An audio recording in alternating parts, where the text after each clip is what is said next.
speakers of the session are going to be Mr. Arif Idris, Chairman, Bahrain Property Development Society, Mr. Ahmed El-Ammadi, Head of Investment, Diyar Al-Muharraq, and Mr. Sachin, Pant, CEO, Innovest Advisor Services Private Limited, and the moderator of the session, Mr. Gagan Suri, CEO of Bahrain Bay. Enjoy, boss. You don't even have to change the level here. Sure. And I'll start with our guest who flew all the way from India, Mr. Sachin, and talk to him about, invite him to tell us a little bit about Indian real estate, where the opportunities are. So, Mr. Sachin, GCC investors, foreign investors, they all want to attract, they are attracted to India. They see the population, they see the prosperity, they see the GDP growth, they see so much positiveness. But at the same time, India remains a little bit of a black box. People are afraid because India has a depreciating currency. They are scared because they hear of political changes, they hear of municipal changes. And people don't know, they're afraid that their fingers will get burnt. They're afraid to put money because they don't know how easy it is to get money out of India. So it will be great to hear from you about all these aspects of where the opportunities are in India for Bahrain investors. How easy it is to put money in India, how easy is it to get money out of India, how do they de-risk themselves from a depreciating currency. I think it will be very interesting to hear from your perspective of how can more Bahrainis and more GCC investors find opportunities and invest in India.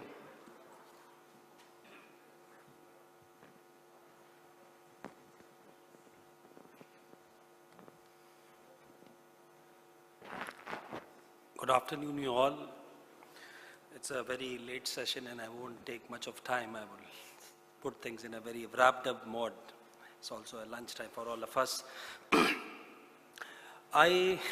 In fact, first and foremost, I would thanks BCCI to invite me first of all, to visit this country. This is my first visit to this country, though I have been traveling to Dubai, Abu Dhabi a lot for work purposes. The first impression of this country, yesterday we landed, there is a warmthness, there is a simplicity in this country, and I would say there is a practicality of the development, which I never saw in many of the known cities in the world. I basically come from a very long experience. I have a long experience of working with government and private sector both in a good mix of infrastructure and real estate, and surely would like to share my perspective. First of all, the question which Gagan posed to me may not be the right person to answer in terms of India talks. India has a lot of trigger effects, but there are also challenges. But from the government perspective, our government itself is here. We have very senior diplomats from the Ministry of External Affairs. They are probably the right people to talk about government policies and what government is thinking about taking India to the next leap. But surely what I can assure you of is with the new regime in last 2.5 years with our new Prime Minister, there is a fundamental change in the country. There is a transformation happening from the enablement point of view and the policy point of view. But I won't really talk about those things. Not the right person. I'm not government. I come from the private sector. I would like to more highlight on what's basically on the cake. To put things on a very simple perspective, when you look at from the real estate perspective of India, first of all, India is not one. India itself is regional in terms of development opportunities or real estate opportunities. It's a huge country. We have all numbers of 1.23 billion population, 600 districts, 5,500 municipal cities, towns in the country, 29 provinces. It's too huge a country. Even from a real estate perspective, it's a regional market. Many of you have heard about India, many of the cities about India. If you want to really understand India from a real estate perspective, you don't need to study or visit every city of India. You just need to visit the 7 cities. So there are 7 large regional real estate markets in India which behave differently. Then the largest of the 2 real estate market is Delhi NCR. We call it as Delhi National Capital Region, and Mumbai. two famous cities, the capital and the commercial capital of the country. And there are many more, Pune, Hyderabad, Chennai, Calcutta, Bangalore. So you just need to study the 7 markets, you understand the entire perspective of Indian real estate. Coming back, let's look at the opportunities from 2 points of view. Since I work very closely with the government, people tend to believe when you talk of real estate, it's only private sector. No, that is not the case. If you see the current scenario from the government perspective, the government itself offers you an immense opportunity in terms of national programs. One of the national programs which our government of India, which is our federal government is running, is smart cities. So what government is talking about is redeveloping, retrofitting 500 identified cities in the country. It's a national program being monitored by the federal government. There is a grant support of almost $200 million to every city, and every city is being upgraded in terms of 3 initiatives or 3 interventions. One is redevelopment, retrofitment, and any intervention which is pan-city in nature. That is one. Second, India being a huge populous country, we have another program called Housing for All, which talks about bridging a supply gap close to 26 million houses in urban areas in the country. So the sheer number of 26 million is too huge. And again, that program is being supported by our government of India with infrastructure status given to that piece of national program, and we have termed it as affordable housing or a low-cost housing or a mass housing. Third initiative, which is again has been pushed by the government, is land monetization program. End of the day, what Gagan rightly said, the basic ingredient of real estate is land. Now, end of the day, and India is a very different country in terms of land holding. Majority of our land holdings are with the private sector or the farmers. Interestingly, India has many public sector undertakings, we call them as state-owned enterprises, and they have huge tracts of land which are passive assets or idle assets in various cities in the country. And government is pushing a program where they want to monetize the asset. And this is called the land monetization program. And many of the public sector undertakings are churning out land to real estate developers, investors, EPC players to develop these land parcels to commercially to monetize it and commercially develop it. And in fact, we have been working with a couple of agencies to monetize these assets. So these are 3 specific programs from a real estate perspective, where it offers a huge opportunity to the international world besides Indian developers. Coming to the other side of the story, which is the private sector. When you talk about private sector, as I told you, there are 7 real estate markets in India, and the largest one is Mumbai and Delhi NCR.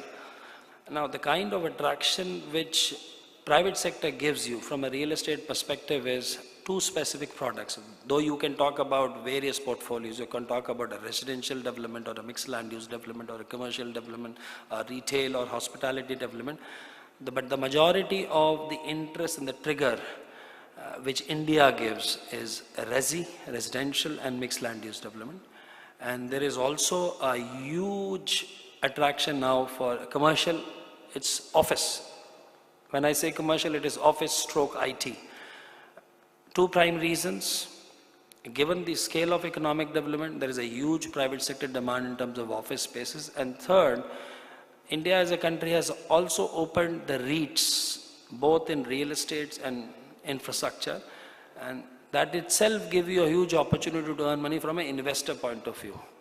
Just to give you an idea in terms of what kind of returns you talk about in India market, and there is a story which is backed up by investors from Singapore, Mauritius, the Western world, Americas, Canadas. You have sovereign wealth funds, you have pension funds, you have private equity players who have pumped in money into this country. If you see India's real estate industry history in last 10 years, don't go back beyond that, you can itself see the numbers. Let's talk about a typical commercial asset yield. India would very well offer you a yield in the range of 8 to 9%. That is the bracket of yield from commercial assets. a mixed land use or a residential development would give you returns in the range of 18 to 22% kind of project IRRs. So there is no comparison because there is a volume and there is a buyer. And there is a propensity to spend by an Indian middle class. And there are fundamental which are already established. If you talk about residential market in India, the mortgage market is established and it is going downward in terms of interest regime. So that's Indian perspective of what is in offing from India's side. Coming back, coming to the other perspective, what would attract an Indian developer or an investor or a corporate towards Bahrain? Though it would be too early stage to be very categorical, but what I could feel from whatever I've studied and my interaction since yesterday evening. There is a great case and an interest from India's side towards projects or developments like hospitality, healthcare, could be mixed land use. And I further extend this concept towards integrated developments. We can very well talk about concepts like education city. We can talk about concepts like medi-cities. We have those kind of developments in our country too, where there would be an economic trigger of a hospital or a hotel with the development surrounding. I also see a lot of interest among Indians, in fact Indian corporate sector or Indian private sector, in asset management, urban services. There is surely a great case where many corporates or private sector players would be interested to come in Bahrain as an asset manager or an urban services player, which is more of the infrastructure side, not really a real estate side, but still it's a link to a real estate development, which is essentially very important. So that's my viewpoint. Further, I also see a possibility of creating India-based fund. I see a lot of interest among the Bahraini investor base, whether it is institutional or individual in nature or HNIs in nature. There is even a classic case for India-centric funds. You could think of funds for specific segments like hospitality sector, healthcare sector. There was a mention in the last session, startup sectors. There is also a case for urban services. There is also a very strong case in India for operation maintenance of urban services in India. Only one reason, the sheer scale.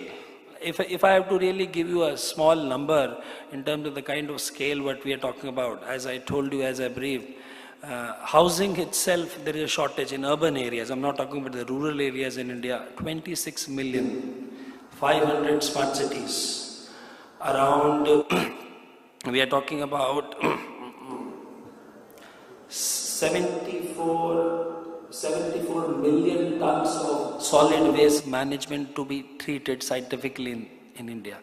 So these numbers are mind-boggling.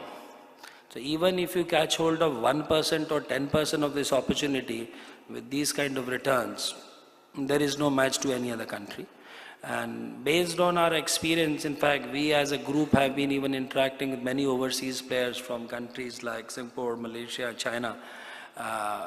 That proves the fact that there is a natural attraction to the country. And one thing I would like to say to conclude my statement, all of us might be hearing a lot on medias and other stuff. India is a country of law.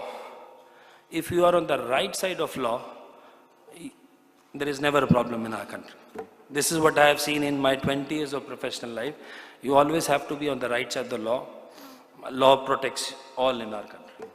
So worries, you can set aside the worries if you are on the right side of the law. Thanks.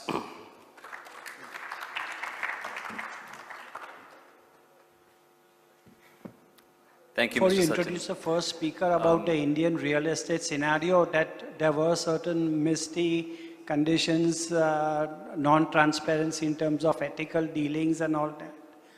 But I believe that now RERA has been pushed by the central government and some states have come on board, which will protect both the builder and the buyer.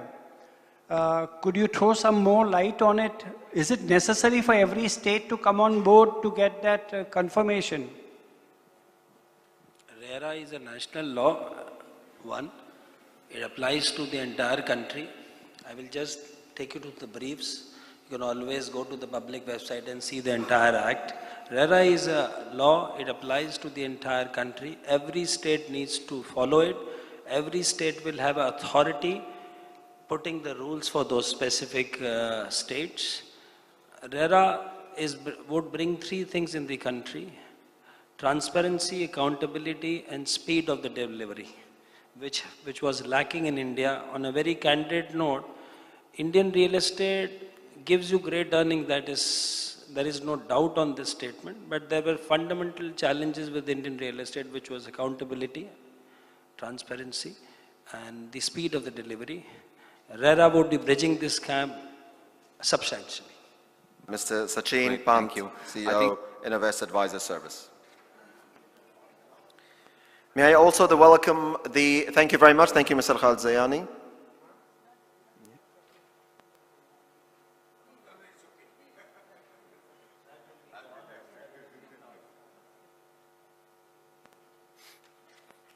May I please invite the following panelists to the stage. Mr. Sami Zainal, Director